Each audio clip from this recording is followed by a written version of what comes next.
and I wouldn't lose any voters, okay? Joining me now is Rick Wilson. He's a Republican media strategist, and he's the author of Everything Trump Touches Dies. Rick, I want to play you a little something that I call concern. Sure. Let's turn over every rock. Let's investigate every lead. Would I have approached those conversations that way? Absolutely not. Clearly, what we've seen from the transcript itself is deeply troubling. Republicans ought not to be rushing to circle the wagons and say there's no there when there's obviously lots that's very troubling there. The administration ought not be attacking the whistleblower, as some talking points suggest they plan to do. So, Rick, concern appears to be the substitute for courage in today's Republican Party. Your thoughts? You know, Joy, I think we need to do one of those like old Department of Homeland Security color-coded scales.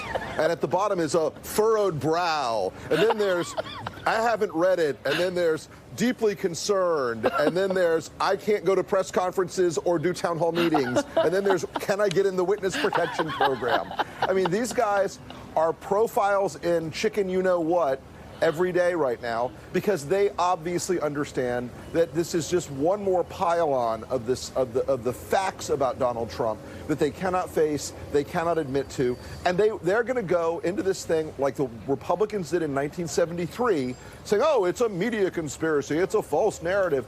And in 1974, 49 Republicans and 8 senators lost their jobs. Yeah. So they can play denial politics all day long, and they can try to front and bluster through this thing. But the facts are starting to accrue very quickly. Look, you know, I've been a skeptic about whether impeachment can work. Yep. But right now, the momentum is building. The numbers are shifting in the public's eye.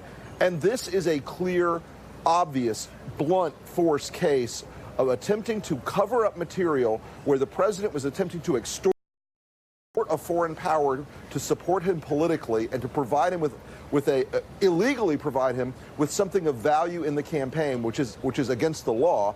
And we've crossed a new Rubicon here with Trump, and these guys know it, and they're just so nervous that, you know, if they had a lump of coal between their butt cheeks, a diamond would pop out. And to your point of our new scale, on the scale, which I don't know where the level of I haven't read it. Here are the people who can't read 9 pages. It's not like the Mueller report. Okay, it's 9 pages, Joni Ernst, Rob Portman, Tom Cotton, Roy Blunt, Marco Rubio. Does he have a Bible verse for this one? James Langford, Hovind, Braun, Alexander. They can't read 9 pages, Rick. Right. And you have Mike Murphy coming out and saying that if they could read 9 pages, 30 of them would vote to convict him in the Senate. You know, Jeff if it was secret, but only if it was secret.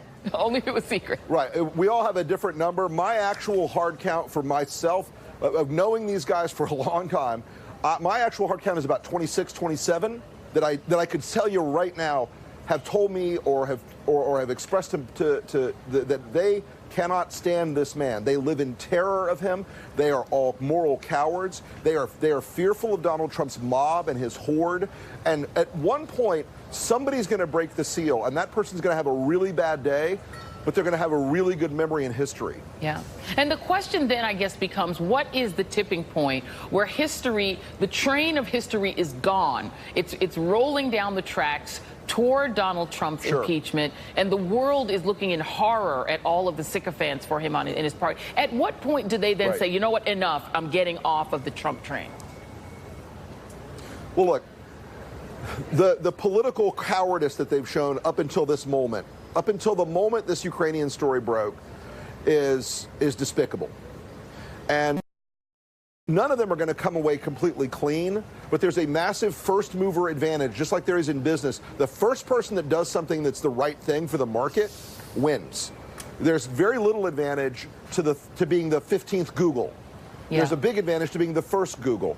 And these guys right now are looking very carefully at their polling, but they are afraid, Joy. We both know it. They live in absolute fear, and they all think that Donald Trump will tweet something bad about them, and they'll say something mean, and their voters will hate them. Well, that's the 30% of the Republican base that's going to be strap on a bomb vest for Donald Trump, the Trump hotties. Those guys are always going to be mad at them no matter what they do.